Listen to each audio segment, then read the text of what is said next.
Welcome along to Leeds Trinity University's Journalism and Media Week on this first day, and it's been a successful day so far. Let's see if we can continue that, and we've got a fantastic afternoon sessions for you, and we'll talk about those coming up very shortly. But right now, we've got a panel of sports journalists joining us this afternoon who have moved into a different area within the realm of sport. We have first of all, we've got Gav Wilson from York City Knights, the media manager there. Good afternoon, Gav. How are you doing? I'm very good, thank you. How are you? Yeah, not too bad at all. We've got Tom Kerwin, who is head honcho at LUTV, Leeds United's TV department. Good afternoon, Tom. How are you doing? Very well, thank you, Darren. All smile. Good. We also have Director of Corporate and Communications. I believe that's his title this week, and that's Ryan Sparks from Bradford City. Good afternoon, Bradford City. Good afternoon to Ryan.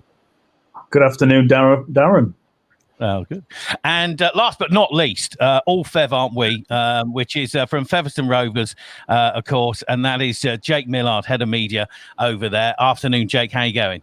Yeah, not bad. Thank you, Darren. Looking forward to it. Good. Now, of course, we're live streaming on Facebook and on YouTube this afternoon. So if you've got any comments, you've got any questions you want to ask the panel, then make sure you post those into the comments on either Facebook or YouTube. And we'll be bringing you all of those comments a little bit later on as well. So you can ask them anything, sort of. Do post your comments or your questions in there. And we'll love to see those comments a little bit later on as well. But we're having a general chat because all of you guys have come from sort of like a journalistic background. So it's probably a good idea just to sort of like get your journey to where you are and where you are right now. Gav, tell us about how because you're a Leeds Trinity alumni, I believe, Gav, as well. So obviously you had the best journalism training that was absolutely possible. Tell us about how you've got to where you are now. I did, yeah. Some of the best years of my life up at Leeds Trinity, up in Horsforth there. It was great. I look back fondly on my time at Leeds Trinity. Without giving too much of my full life story, I was kind of born into rugby league, really. My uncle used to play professionally. So I followed the sport from a very young age, and it's always kind of been my passion. I played it as a youngster as well, up until my spinal injury when I was 14. And then when I obviously... a lot of my life changed at that point when I was 14 and got my spinal injury and ended up. I went to sixth form and did my A levels and decided that writing about sport would be another avenue to go down, which I would find enjoyable. And so after doing my A levels, I got the qualifications I needed to come up to task, as it was called when I was there. It was a long time ago, but Leeds Trinity now. It was fantastic at Leeds Trinity. I really learned a lot. I joined the rugby league team there as a media guy, and that really helped as well. Get some hands-on experience working in amongst a rugby team environment up at the university there, and from there onwards, the work experience element as well as the university degree element was really, really fascinating. So I learned a lot from that. I went to various different rugby clubs and things around there, and even with the governing body as well, with the RFL, learned a lot there in and amongst the community game. And I was then, once I graduated, summer 2010, I was fortunate to be in a position where I joined the website loverugbyleague.com, who were kind of just starting out around a similar time. They'd gone through a rebrand and were kind of trying to put themselves at the forefront of social media-based news and reporting. It was kind of at the turn of the last decade. It was kind of just as social media was really exploding in popularity. So, it coincided quite well with my career, and I managed to get a foot through the door there at that point. And York is my hometown team, my home city. So I've always followed York as a fan and a supporter. So. When they asked me to come on board, John Flatman, when he took over at the start of 2017, when he asked me to come on board, I was thrilled and honoured to take the role to play my part in a resurgence for my hometown team. So And 3 years down the line now, we've gone from being a team in the 3rd division to now challenging to hopefully maybe getting in Super League one day. So yeah, it's been quite a resurgence, and it's been a real honor and a thrill and a pleasure to be a small part of that team. Yeah, brilliant stuff. Thanks very much for that, Gav. Tom, you didn't study over this neck of the woods. I'm thinking Preston, if our memory serves. You studied it in journalism, but I mean, you've been a Leeds United fan all your life. But did you ever think you'd actually be working for Leeds United? Not really. It was probably the actual dream of mine was to be a radio football commentator. So I went to my first Leeds games, and again, I don't want to bore you with my entire life story, but probably about 5 or 6 years old, I really just sort of fell in love with Leeds United, went to my first game, and pretty soon afterwards sort of, started listening to games on the radio, away matches, and I was just blown away by what a radio commentator could kind of do, painting the pictures with his voice. And that's all I ever wanted to do then. I'm a self-confessed kind of radio geek. I was obsessed with radio as a medium, and I did go to Preston at university. So this shows how long ago it was. This is pre-social media, really, and where you really only had a few sort of channels to get your information from. Radio being my favourite. So I just always pursued that really from school. It was just, how do I get to the stage where I can be at a football stadium, commentating on football matches and doing radio, because I just loved it so much. So, yeah, I went to university, did a journalism degree. And the reason I picked Preston was the radio studios, the facilities were great. And they really sort of taught me how to get a job, as opposed to I didn't read the subject of journalism. It was very practical, very hands-on, which I know is at Leeds Trinity as well. And that's just really important, to be able to go out into the workplace and have those skills ready to go, because that's what I'm looking for when I employ somebody. And I know that was the case when I was looking for work. So, yeah, I left university, and it just happened to coincide with amazing timing that Leeds United launched its own radio station under, I was going to say the previous owner, but there's been quite a few since Ken Bates. But he set up a radio station, and I'd sort of seen it advertised on the side of the pitch and thought, wow, this could be amazing. So pursued that really hard, got the job there as sports editor. A year or two later, I was handed sort of the commentary of Leeds games. And I must admit, when I took the job, it was a month or so, I think, before the playoff final in 2006 against Watford. So I thought, I am going to be working for a Premier League club here. We lost 3-0 that day, got relegated the following season.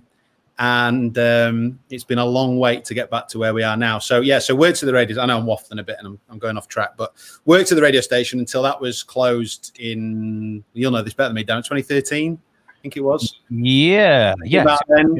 Yeah. And then I moved across to LUTV, which is the club's in-house TV channel. And a couple of years ago, I was given the task of running the station. I think I was too old to still be hanging around the training ground interviewing footballers.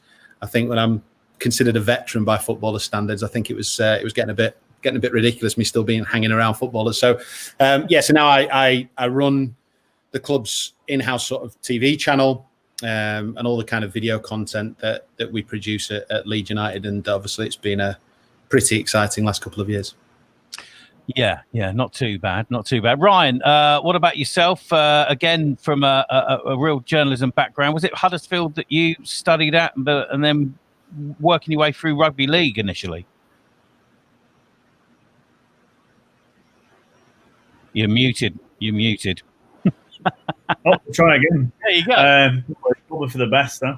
I'd always had a desire to work in professional sport from a young age, 15, 16. I grew up watching a very successful Bradford Bulls side. I was a season ticket holder. Probably fell in love with it all at that point. And the idea of earning a living in that arena, that environment, was a dream position for me to get into. And I set out at university quite quickly to work for my hometown club. That was my short-term aim, at least, in rugby league. And I did that. I took a journalistic path. I worked in local news. I worked in rugby league press for a newspaper that was recently closed down, unfortunately, called League Weekly. Spent a few years there. I moved into regional sports news rather. That branched me out into boxing and motorsport and whatever.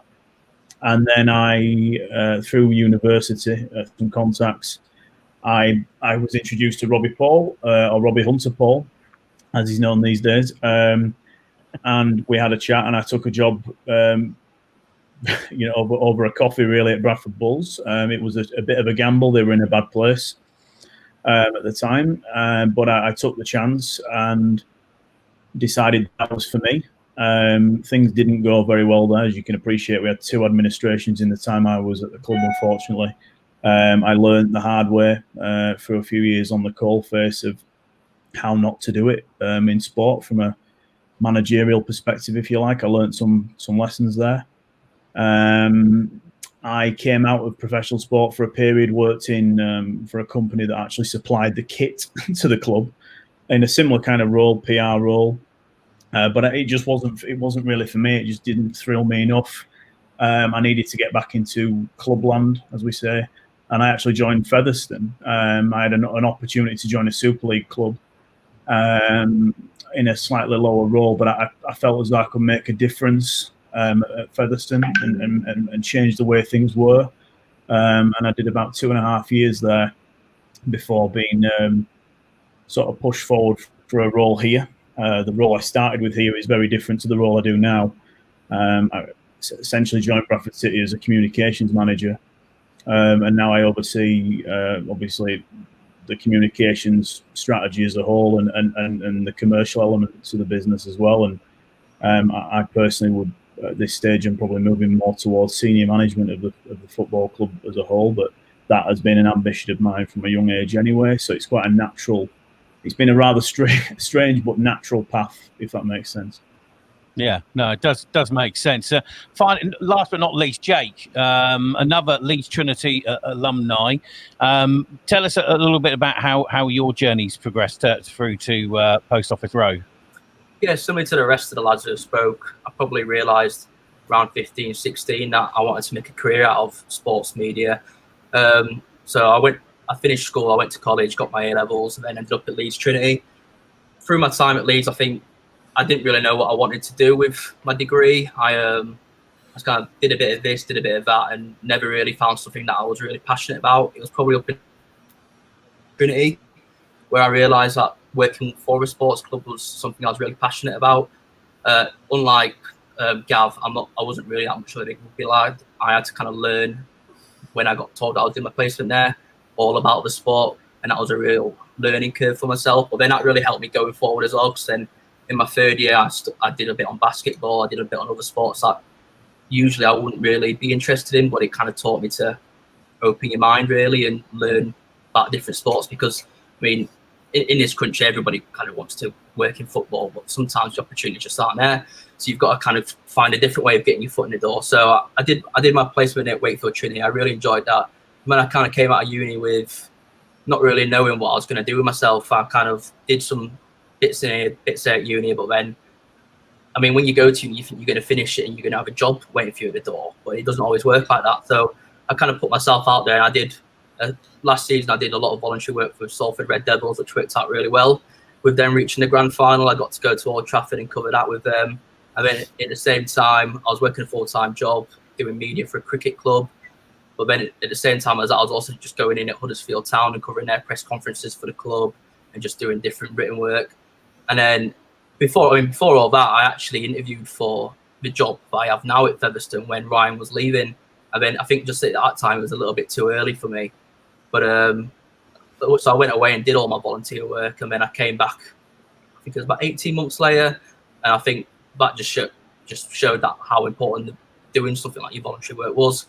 I come back and I actually got the job at the second time around, and I'll find myself here at Featherstone. Wonderful. So I'll open this up to everybody. What skills did you learn during your university days in journalism that have served you well now in your current role? So who wants to jump in first? Don't all jump in first. I would say the biggest thing for me, Darren, was I began to learn how to network properly. And I was advised very early on that if I was going to achieve anything and get anywhere near a job at the end of it, I needed to spend quite a lot of time speaking to people outside of the four walls and learning about the industry that I was trying to get into. There are things you can't replicate inside the classroom. There are some things you can. But just talking to people, meeting people, particularly in clubs, because there are so many people that work in clubs, have got connections elsewhere and whatnot. And journalistically, you build up a contact book of people that you can call upon for help, or like Jake said there, if you would like to do a placement somewhere. I never really had much trouble getting placements because I just knew I'd got to know that many people. I just asked anyone who would take me, to be honest with you. So I tried to be doing things all the time at university, and that really stood me in good stead. Gav, what about you? What did you learn at university that you think that you put into your role now? I think the best thing is to just be really, really keen, really keen and approachable. Try not to say no to anything. Try to open your mind and say yes to as many opportunities as possible, and that way you'll really get your name out there. And also, I would say a word of caution is to kind of keep an eye on your social media profiles and whether how personal or how open they are. It's a reflection on you and the club you would work for. So you need to kind of bear that in mind when you're kind of voicing various opinions on sport. And there's a lot of like politicizing in rugby league at the minute. They're going through a hairy time at the minute with all the COVID and whatnot. So you've got to be really careful about things like that, because it kind of your social media profile is a projection of you. So but if you stay positive and really upbeat and just say yes to as many opportunities as possible and stay approachable, and that's the best way you get your name out there in a good light. Just touching on social media, Tom, I mean, so obviously Tom and me used to work together at Yorkshire Radio, which was the Leeds United club radio station that Tom was working for, and social media just was coming around. Twitter was just coming around as we were working at Yorkshire Radio, and there was a point where realistically you were the Twitter face of Leeds United, because there was no social media for Leeds United at that point. But that puts all sorts of different pressure on you, I would imagine. Yeah, I mean, people might be able to remember, they might not be, but you're talking 10 plus years ago, aren't you, really, where the landscape has completely changed. I mean, I remember being in the office and someone mentioned Twitter. There's this new micro blogging website that's just started, and it's been huge in America, and it's coming over here.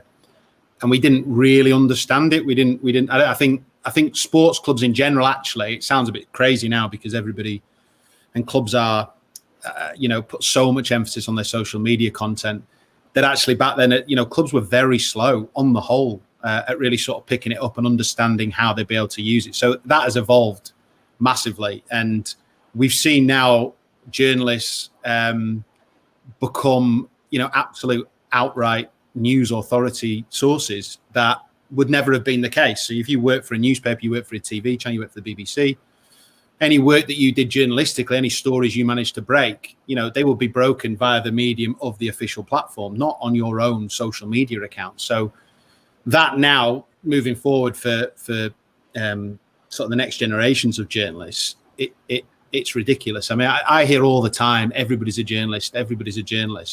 And it really is. It really does feel like that, especially with just how much and how easy it is for people to put their views out there. But that's where I suppose the word of caution would come in the fact that opinion is often mixed with news now, and it's very difficult sometimes just kind of to see the line. And it's created as many complications as it has opportunities, I think, for clubs. I think it's interesting as well, because obviously all of you guys sort of like working for clubs, and Jake, come to you. You've got to be careful on you, because you're working from the other side now, and you're dealing with journalists in a different fashion than you would do as if you were one of those journalists. So you're working on the other side. So you've got to be then careful with the sort of like things you do on social media, I would imagine. Yeah, I mean, coming from like a Featherstone point of view, really, we try and keep journalists in the loop. We try and interact with them as much as possible. I mean, imagine for the guys at Leeds and at Bradford, the amount of press So, can you hear me still? Sorry. Yeah, can hear you. Yeah, we got you. I think Hello? Yep, we got. I think it's on a little bit of a Yeah, there. sorry, I lost you for a sec there. Yeah, no, we've got you. Yes, so like I was saying, some of the other guys, the media press, they might be massive compared to us, but you do have to try and, especially for Featherstone, I mean, just to get themselves out there in the public eye locally. I mean, there'll always be. I mean, you can speak to the Ponticast Express or anything like, or even like the League Express. But then, if we want to try and speak to people more on a national level, you do have to be careful what you do and don't say to people. Really, I mean, it's been tricky for us as a club because I've only just got my feet under the door when the COVID pandemic began. So you kind of go from just getting into the swing of things to then you spend most of your time sat at home dealing with people over email rather than face to face, where you can get a better gauge of what people want from you. Yeah, exactly. And Ryan, I'll come to you because did you think it puts you in a better position, coming from that journalistic background? You know then what the press and what the radio and what the media need in terms of content. You're aware of what they need. Does that put you in a better position when you're working for clubs to be able to say, oh, right, yeah, you did this, and this? It puts you in a better position, full stop, because you know what they need and what they would like to get if they could have it, if that makes sense. And I guess it gives you the best chance to defend your club when things aren't going to plan or there is an issue or you have a PR issue. Ultimately, they're like stakeholders. You know, you try to work with these guys, the guys really close. I mean, I speak to. Just for chats off the record and on the record, I speak regularly with the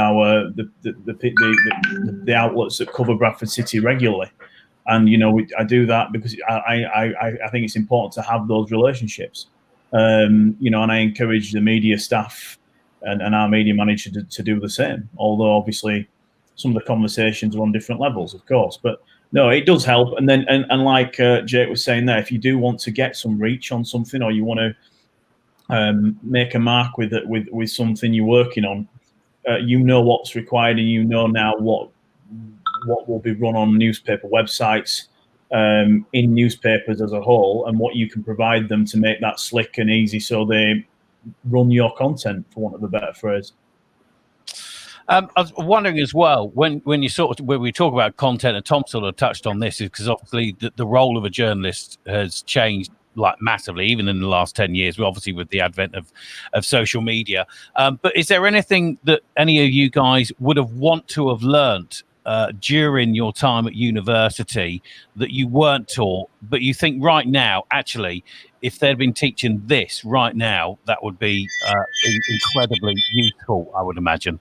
Gav, what do you think?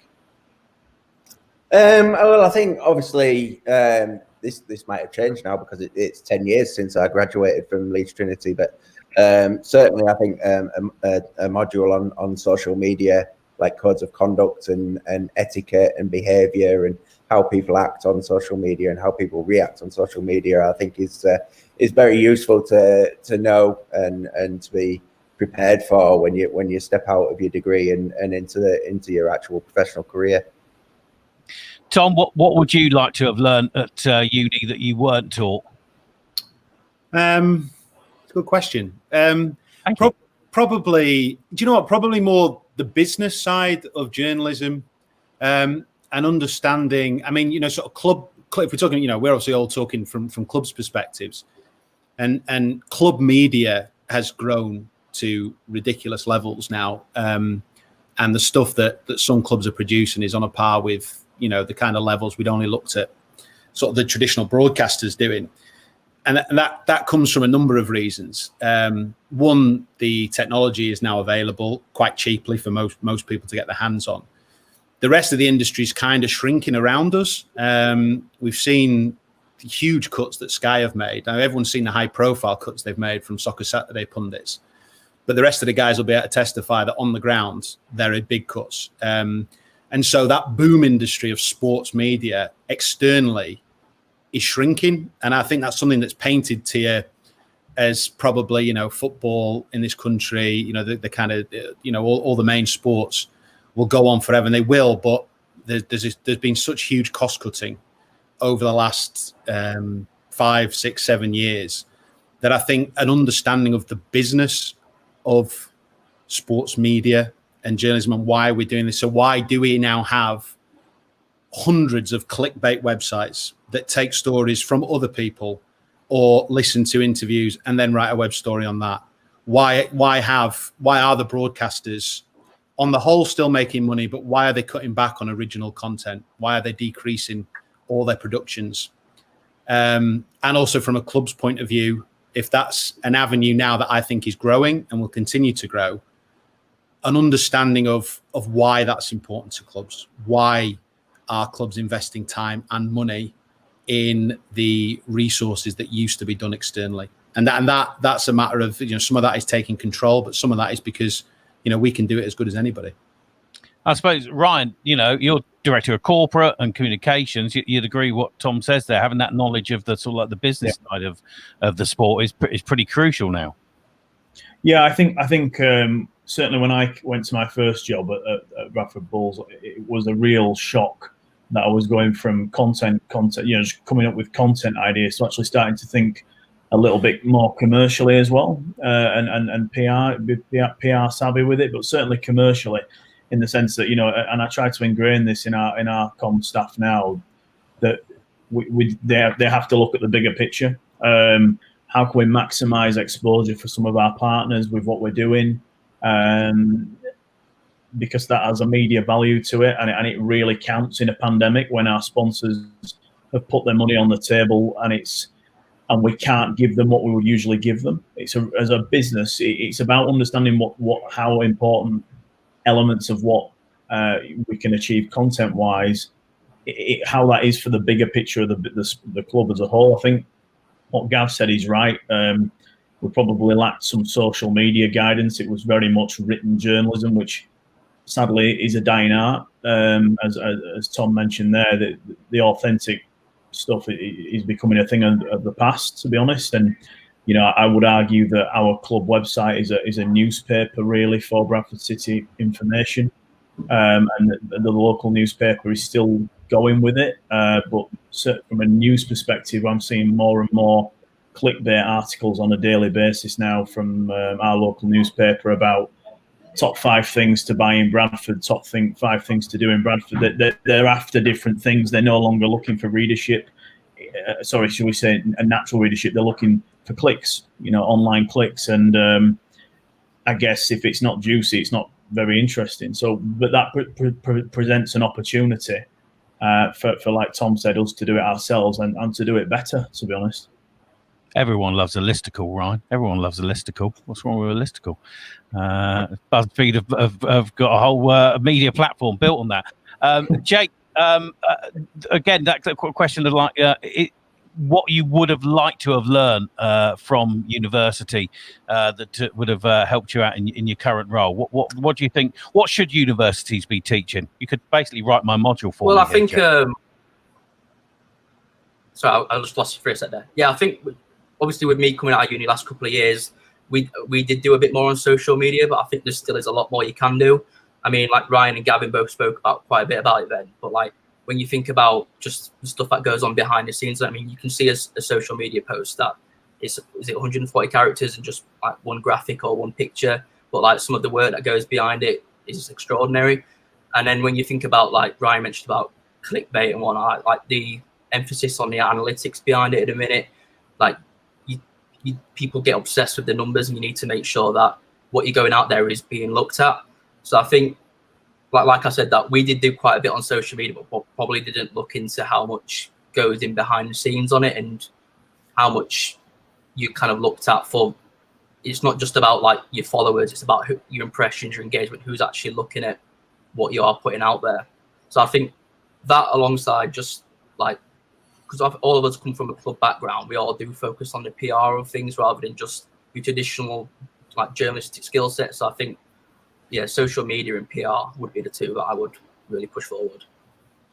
Okay, loads of comments coming in. You can keep your comments coming in. We're going to go through some of these right now. So you can comment on YouTube or on Facebook, and we'll bring you as many as we can before we close up. So Josh has got a question who says, and he's on YouTube, if you had one piece of advice to break into the sports journalism world and make it to be reporting on the highest leagues and clubs, such as Leeds in the Premier League, what would it be? So one piece of advice that you would give. Okay, all right, let's go to Tom, who's looking like he definitely wants to answer that one. Go for it, Tom. Just hard to do one. I mean, I can give you my top 5 if you want. Go on then. Let's do it. Cool.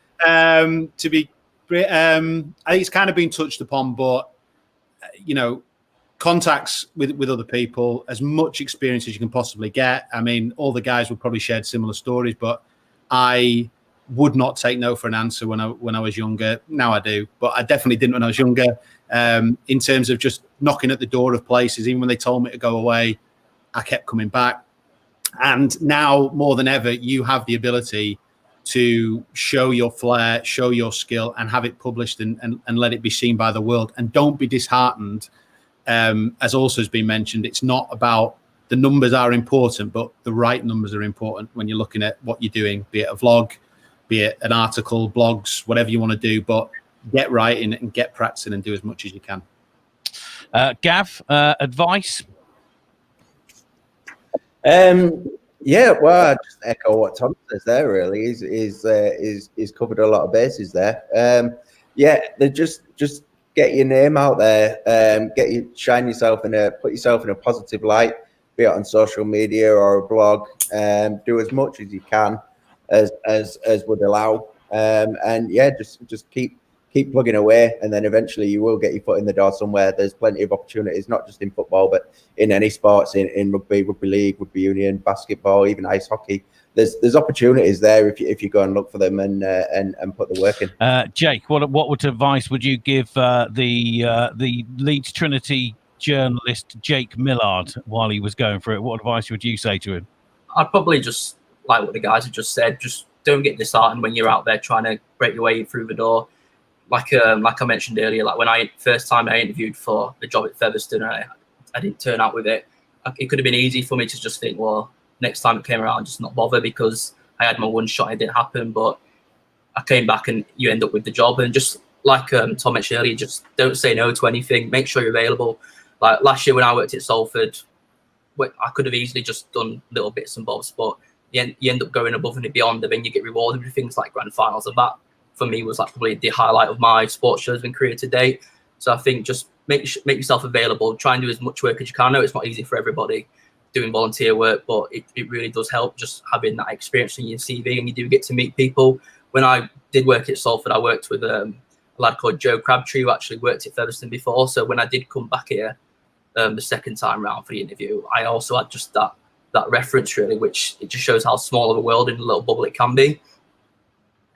And finally, Ryan, what advice would you give? I think, yeah, like the guys have said, I'd echo all of that. Just be relentless in your approach and make sure your contact book's full.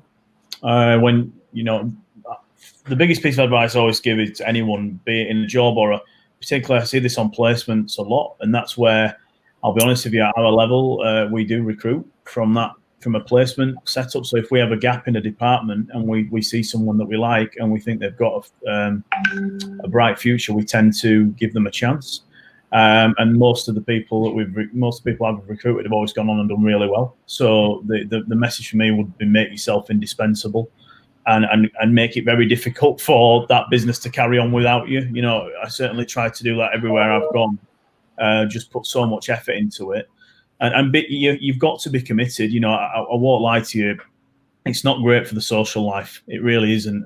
If you want a social life, you want your weekends, do something else, because this isn't that industry. It is a tough industry. It's very demanding. It's obviously quite an emotional industry naturally, because the product on the pitch ultimately decides the mood, the temperature in the room, so to speak. But be committed to that, and I think you get your rewards of what you put into it, to be quite honest. I've got a couple of comments here actually that are very similar. Actually, one from Paul Marsden, who's on YouTube, saying, "How do you come up with creative ideas for content, and how do you judge what your club's fan base will enjoy or hate?" But also tied to that, Owen says, "With the Rugby League Championship being cut short due to COVID, how hard has it been to create entertaining content to keep fans engaged whilst there's been no games to cover?" Jake, let's go to you first of all then, because creating content as well when there's nothing happening on the pitch must be quite a difficult job. Yeah, I mean, I'd only been at the club about 8 weeks when all this came along, so probably been thrown into one of the toughest periods of my career quite early on. But yeah, I mean, I'm quite lucky that at Featherstone we do have quite a lot of full-time staff who are all willing to also throw ideas at you, and they've always got something going on. But I would say just having a plan of how you want the content to be, how you want it to look, and then you can kind of work from there, really. I mean, like, I'd try and maybe I'd always know what we have going on the week ahead, so that it's not just reactionary stuff. A lot of it is planned, but then at the same time, you do need to make yourself available that if something does come out of the blue, you can jump on it. But yeah, I'd say it's definitely been difficult, but I mean, at the same time, there has been stuff going on in the rugby league world. I mean, it's not just Super League are back. There is stuff going on in the Championship, and luckily Featherstone have had news and PR going on. It has been challenging, but at least when the season does get going on again, he'll feel a lot easier when you've got a game every week to cover. Yeah, it'll feel a lot easier, I'd imagine, Gav. And it's like just you're trying to sort of fill the void when there's nothing going on at the moment. Yeah, 100%. I suppose we're quite lucky in the respect from York City United's point of view is that the blessing in disguise is we were quite proactive during our downtime, and we've managed to put plans in place with off the back of our fantastic support. We 97% donated their 2020 season ticket money to us, which really helped us plan for next year with a bit more confidence and sponsors too. And then also we've got the new stadium to move into as well in York, the LNER Community Stadium. So there has been quite a bit of a buzz around the club, even though there's not been much action on the pitch, which has allowed us to keep the supporters engaged. And we actually did a concentrated, targeted squad announcement throughout the month of September, where we pretty much had our full 2021 squad boxed off, so we could announce a different player almost every day throughout September. We announced 28 players, so that got a lot of engagement and traction for us as a club, and we got over a million impressions on Twitter, so that we were really pleased with the outcome of that. And we're always taught at Leeds Trinity in sports journalism modules to try and look for the local angle to the story that you're trying to write if it was of national interest. And a similar kind of thing is happening now across social media. And if you see something happening that's quite a big news story or a big trending topic, then you always kind of try and look for a local angle from your club's perspective and try and get involved on the back of that popular topic that everyone's talking about at the time. And then by association, people are talking about your club. So yeah, we've tried to do that and react a few times and get involved over the last 6 months or so. So that was quite an interesting challenge. Tom, obviously, you know, there's football going on, Leeds in the Premier League, but coming up with sort of like creative content ideas. How do you guys do it at LUTV? Is it just sort of like, is it what you say goes, or is there like a sort of is there like a team effort there? I would imagine it's very much a team effort because everybody kind of has ideas. That's the one thing with content is everybody's a consumer of it, so everybody has their own ideas, and there is no idea that's not a great idea. But to answer your question, we don't really. We don't come up with original content, and very rarely does anybody come up with original content. Most of the videos that you will see clubs do in the Championship, in football, in the Premier League, they are ripped off each other. So we will quite regularly scan around what other clubs are doing and go, can we adapt that? Does that work? Is that good? Because it was going back to a point I was going to make earlier, actually. It's such a, it's shrinking in some areas, this kind of sports media, journalism, this kind of area. It's growing in others. It's definitely growing within clubs. But don't worry about trying to come up with something that nobody's done before. If nobody's done it before, there's probably a reason it doesn't work.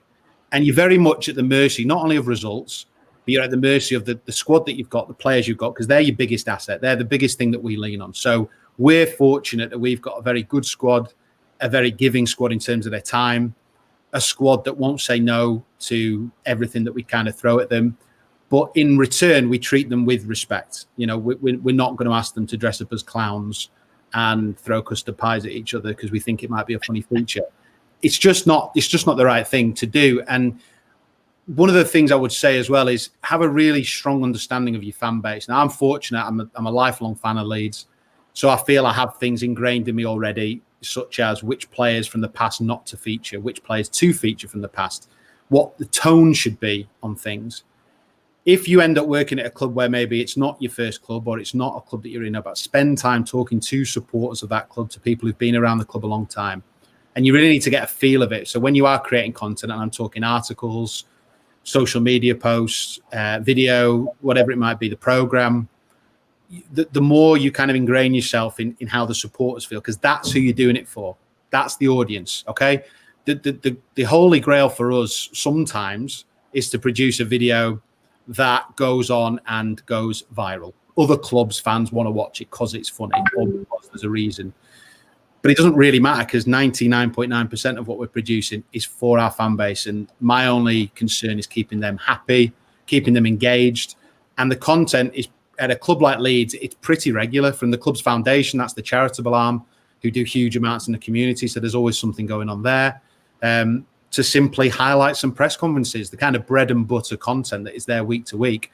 That's our top performing content. You know, every highlights we put up now, YouTube, for example, you know, you're looking at upwards of 2 million views on each video, and it's highlights. So do the basic thing, the so-called basic things, but do them well. Make sure that your bread and butter stuff is done to a very good standard. We've got only a few minutes left and still got a fair few questions to go through. So I'll rattle through some of these ones.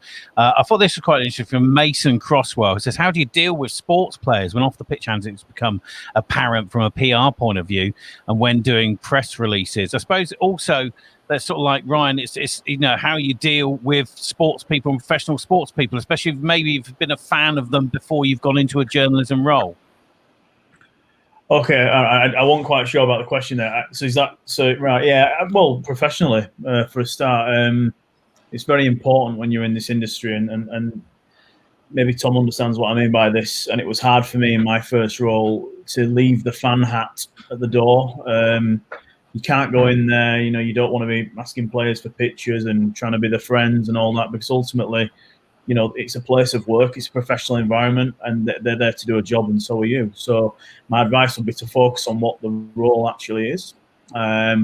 You've got to try not to get dragged into the emotion of it. You know, after games, obviously recently for us with 3 straight defeats, it's very easy to be dragged into opinions and comments made by supporters, sponsors, you name it. I try to keep a calm head and stay away from social media at certain times, because it can be a distraction, and it can distract you from doing ultimately what's really important, and that's attempting to move the football club forward, despite you know, a couple of on-field results haven't gone your way. Okay, let's rattle through some more. Matty, Tom, you said about the squad being very open to working with OUTV, which makes it easier. But have you had to deal with squads in the past that weren't so keen, and how did you get past that? I'd love to say sort of bribery, but whatever I could offer them is not going to be great for professional footballers. No, I think you just have. I mean, you're dealing with a squad of 22, 25 professional athletes. And in a group of 20, 25 guys, you're going to get different personalities. Some people are open to it, some aren't. Just make sure that it's fair amongst the squad. Make sure they understand that there is an obligation to do it. And that I know now social media, they talk directly to the fans, but previous that wasn't the case. And that's why it was important to kind of use the club's channels. So I think it is about treating them professionally and having that open conversation with them. I have had some players who've been pretty difficult, but if that's, you know, you can't force them into sort of doing things really. So it's just about being open and involving them, get them engaged with whatever it is you might do. If we've got a foundation project like we have this last few weeks with regard to Black History Month, you know, speak to the players in the squad. Who's really passionate about this? Who really has something to say? Once they're engaged in something, it makes a huge difference. They're not doing it reluctantly. Jake, what about dealing with, I suppose, going into Featherstone Rovers and, like you said, sort of like rugby league, it wasn't your sport initially, going into sort of like Featherstone Rovers and talking to rugby league players, that wouldn't have seemed so much of an issue, maybe? Yeah, I think at Featherstone, so we have mainly a part-time squad, so a lot of the time it is like kind of Tom said, you've got to find out who's the right person for the right thing you need them to do. It does take some time. It can be difficult at times when you're trying to get players to do things when if they've got a family, they've got a job outside of the club. But at the end of the day, if you have got something exciting on, they are normally willing to do work for you. At the end of the day, they're all athletes. At the end of the day, they all understand that it is part and parcel of the job. Whereas, I've been quite lucky that I haven't really experienced any players who have been really difficult to date. So I think just they do understand for the most part. But Ryan and Tom and Gav, they might have a bit more experience with players where they have had more difficult times. But luckily at Featherstone, like Tom said, we have got quite an open squad who are willing to do things when you ask it upon them. Wonderful. Right, we've pretty much run out of time, but just one final question to Tom. How do you, when you encounter and deal with a conversation with Marcelo Bielsa, do you take a translator in with you? No, it's more just a nod, a thank you, and sort of a Wayne's World style. Whenever he walks past, that's as far as I go with Marcelo. But he's got a certain aura about him, that's for sure. Listen, guys, thank you so much. We've run out of time. Sorry if we weren't able to get to your comments. You can find all of these guys on Twitter, and I'm sure if you tweet them, they'll offer you some advice when you need to. But Gav, Tom, Ryan, and Jake, thank you so much for spending some time with us at Journalism and Media Week for 2020. Good luck with the rest of the season, whatever that might hold, and hopefully we'll be able to meet up properly at a Journalism and Media Week in the future. So thanks very much for your time this afternoon. Really appreciate it. That's it for this session. Don't forget, of course, coming up at 2:00, we've got the Yorkshire production coordinator. It's Charlotte Bruce, of course, most famous probably for the Yorkshire Vet. So make sure you stick around and click on the link for that one. That's coming up very, very shortly indeed. But that's it for this session. Thanks very much for joining and for all your comments, and we'll catch you again soon.